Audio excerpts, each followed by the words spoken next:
They say every movie starts at a 5 out of 10, and your score of the movie goes up or down depending on your enjoyment. With that in mind, I would like to recreate the opening sequence to this movie. I'm gonna give her this pain inside of me. The Purge! The Purge. Interesting term. So far, we're looking at a perfect 0. Hello there everybody, it's me the Canadian Movie Buff with a review of The First Purge. As the title suggests, The First Purge goes back to the franchise's roots and explains how and why this tradition came to pass. It turns out it all started as a psychological experiment on Staten Island. Those who decide to stay on the island during the experiment would get $5,000, and those who decide to participate would get even more money. As expected, once the sirens go off and the purge starts, the streets dissolve into chaos. If you've seen any of the Purge movies, then the thought of how it all started has definitely crossed your mind at some point. As a movie that sets itself up as the first in the chronology, you figure that it would explain itself. People react when they're exposed to lawlessness for the first time in their lives. It's a premise that would have made a really interesting, well-thought movie, but it instead exploits today's political climate that always comes across as fear-mongering. Although the franchise has yet to embrace it, there is some decent B-movie action to be had.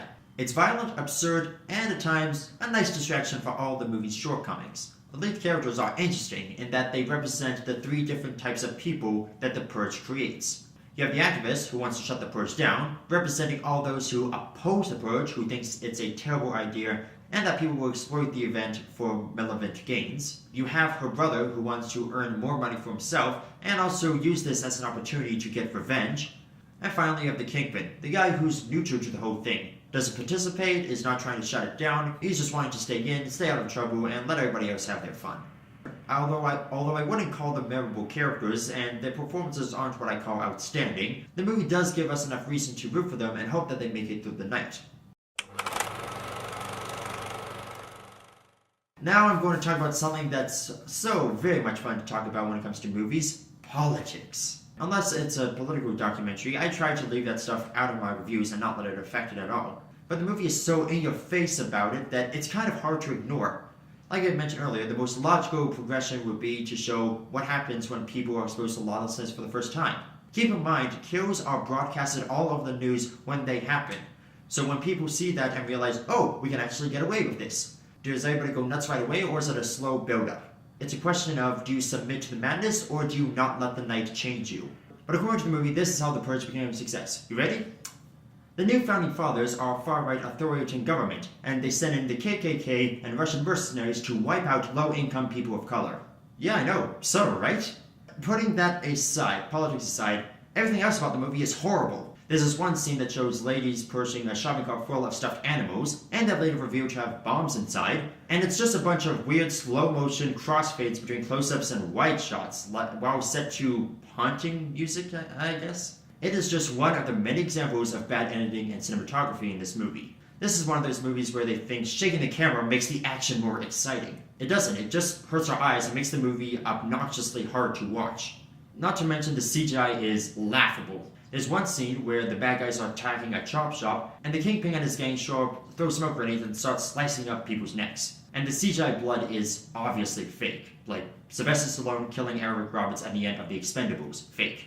There's also this one scene near the end, and the music feels straight out of American Horror Story. Seriously, it's as if they took a segment from American Horror Story's soundtrack, snuck it in there, and the composer was like, maybe if we turn it down real quiet and put enough other music around it, it'll be fine.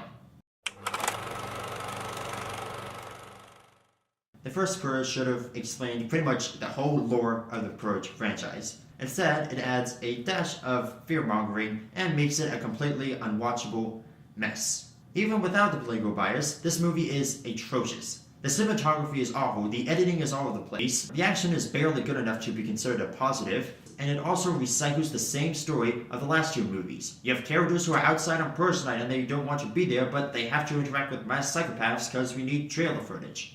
Other than the opening segment before the Purge begins, It's unwatchable. If you're really that desperate to see it, check it out if it's on Netflix. But for the rest of you, do yourself a favor and skip it. Alright, that's my review of the first Purge. Have you seen it? What did you think about it? What's your favorite Purge movie? My favorite Purge movie is Anarchy, followed by Election Year. If we're really being honest, Frank Grillo's the star of the franchise. Leave your answer by commenting down below, hit the like if you enjoyed the video, subscribe and hit the bell icon if you're new here, and as always, this is the Canadian Movie Buff saying I hope you had a fantastic weekend at the movies.